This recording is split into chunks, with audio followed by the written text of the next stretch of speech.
you. Ladies and gentlemen, chocolate enthusiasts and curious minds, I stand before you today to unravel some bittersweet but interesting facts that lie underneath the world of chocolate. Now, I'm pretty sure that 99% of you sitting and someone standing here are in love with chocolate. But what's with that 1%? There is a saying that says that 1% is actually not telling the truth. As a chocolate business owner, I'd like to believe in that. But as a mother whose daughter does not like chocolate, I need to tell you that those people really exist. And trust me, I'm trying hard and I'm not giving up. Every now and then, I come to her with some new chocolate flavors, asking her quietly, would you like to try some? And every time she tells me, Mom, you know that I don't like chocolate. So, more chocolate for all of us who do love chocolate. When we hear the word chocolate, the first images that our mind evokes are the ones of chocolate bars and other chocolate sweets and desserts. But let's hop together into a time machine and journey back through a simple, modest era where the only picture that our mind erases is the one of a steaming mug filled with foaming elixir made from cacao beans. Today, I want to take us all together on a journey through a rich history of chocolate, a history that spans over 5,000 years. The tale actually begins in the land of Americas, where a cacao tree native to that region gave birth to cacao beans. It is believed that the Mayans were the first one who domesticated this precious fruit, I would say, and then introducing it to Mesoamericans, which is present-day Mexico. The word chocolate has its traces in an Aztec word, xocolotl, meaning bitter or sour water or drink. Originally, chocolate was consumed as a cold drink with the addition of some spices or corn puree. The Mesoamericans actually believed that it was an aphrodisiac, while the Aztecs elevated their admiration towards chocolate to divine proportions, believing that it was a gift from gods. And indeed, at that time, cacao beans were more valuable than gold. They even served as a currency in the Aztec culture. Today, the tradition of making such drink is still present in South Mexico, and it is called chilate. So please, when in South Mexico, don't miss chilate. Until the 16th century, chocolate, cacao bean, or tree, however you want, was totally unknown to the rest of Europe. The Spanish were the first ones who brought chocolate, cacao beans, to Europe, using them at first for medical purposes, for relieving abdominal pain. But very soon, they started adding honey and sugar to it, as well as heating it. And it was said that the cacao drink was for Spanish people what tea was for English people. Now, what's interesting from today's perspective is that it took almost 100 years for cacao beans to spread to the rest of Europe, with the two countries who first adopted it being Italy and France, so not Belgium. I am not sure how many of you had the opportunity, or I would rather say privilege, to see a cacao tree. But I would like to take us all together and to see the transformation from the cacao tree to the chocolate bar that we all so much love. The scientific name of cacao tree is Theobroma cacao, meaning food of the gods. Cacao tree is an evergreen tree that blossoms through the whole year, growing beautiful cacao pods. Cacao pods grow directly from the tree trunk, and they can be in various colors, from yellow, green, orange, red, maroon, depending on the genetics, of course, but also on the degree of ripeness. Now I want you to listen to this carefully. It takes almost 5 to 6 years for a cacao tree to grow its first fruits. And then 5 to 6 months for that fruits, cacao pods, to mature and to be ready for the process of harvesting. One cacao tree can grow up to 40 cacao pods. And one cacao pod contains from 20 to 60 cacao beans that are wrapped in a white pulp.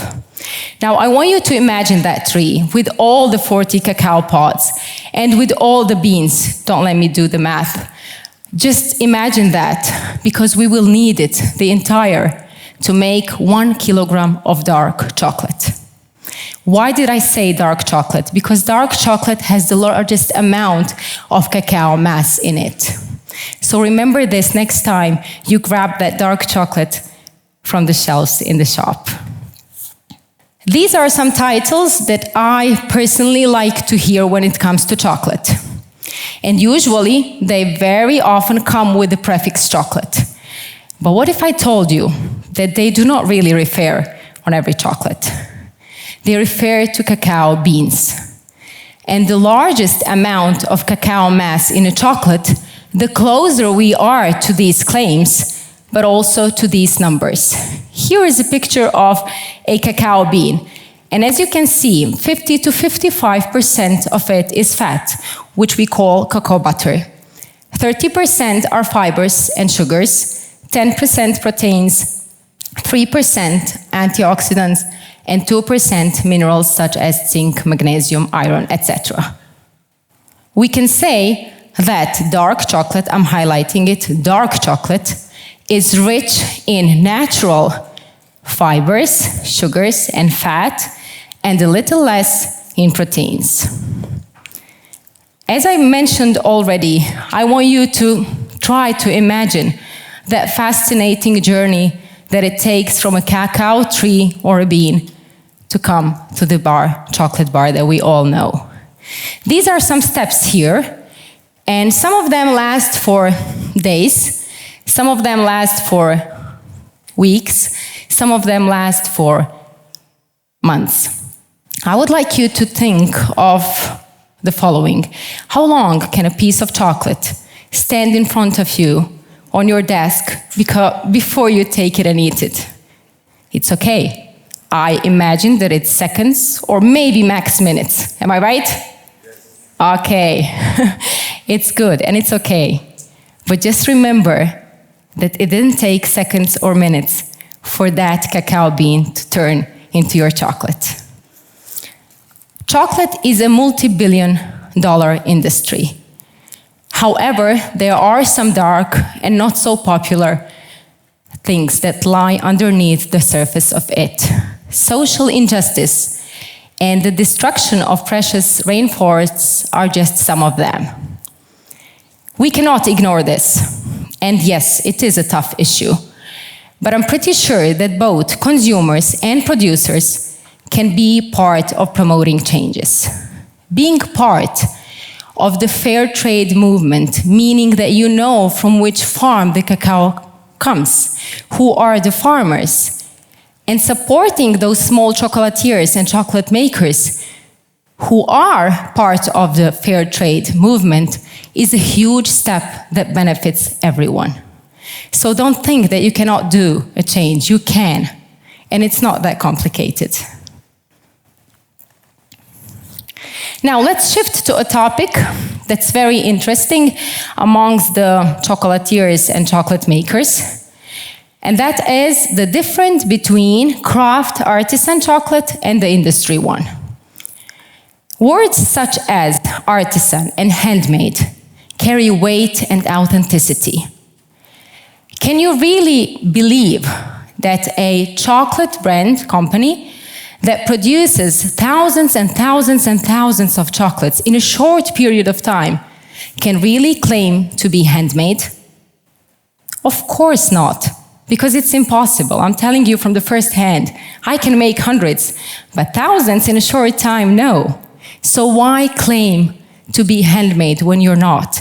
Why taking that precious part from those small ones who do make it with hands? Country of origin is another thing that, even for us consumers, it doesn't add any value to the quality of chocolate. And I'm quite sure that it doesn't mean anything even to the producers, the large ones, industries.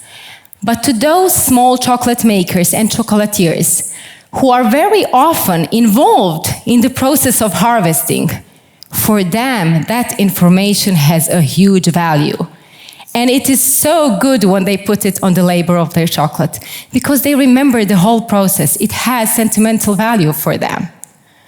Certificates, I like them because very quickly we can find out whether something is vegan, halal, or fair trade.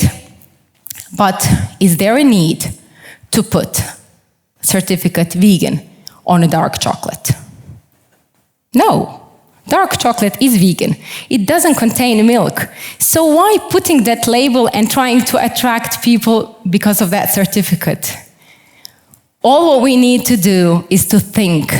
When we take that chocolate and when we read the label, we just need to use our logic and to think about it. It's so simple as that. Now here you can see, I would say different colors, but it's actually different types of chocolate. And I'm quite sure that every one of you here has its favorite. Do you? Yes. Good. Officially, there are 4 types of chocolate. The dark one, which is intense and rich, and usually it has the range from 50, I would maybe rather say 54 to 100% of cacao mass in it. Then we have the milk one, which is creamy and sweet. We have the white one, which is interesting for the fact that it has only cacao butter in it, besides the milk and sugar, but it doesn't have the cacao solid parts. And usually there are debates whether it should be called chocolate at all. But don't worry, it is a type of chocolate. And the ruby one, which is a recent addition to the family of chocolates, that is famous for its natural pink color and a unique berry flavor. Whatever your favorite chocolate is, remember the unique journey that each bean had to make in order to come to that chocolate that we all love today. Now, this is my favorite part, and I'm sure it's going to be yours as well. I already hear something. But don't start eating, please. Yeah, you won't be eating this. This is something totally different. So, mindful eating is more than just a trend. It is art. Tasting is not eating. Remember that, because you'll need it right now. As you reach for that piece of chocolate, has everyone got his piece? You didn't? Oh, then you should try to ask someone. As you reach that piece of chocolate, please promise yourself a journey using all your senses. Take a moment to observe that chocolate. Maybe it's a little bit dark. Observe the color, the shape, the shine. Think of the story that it carries with it.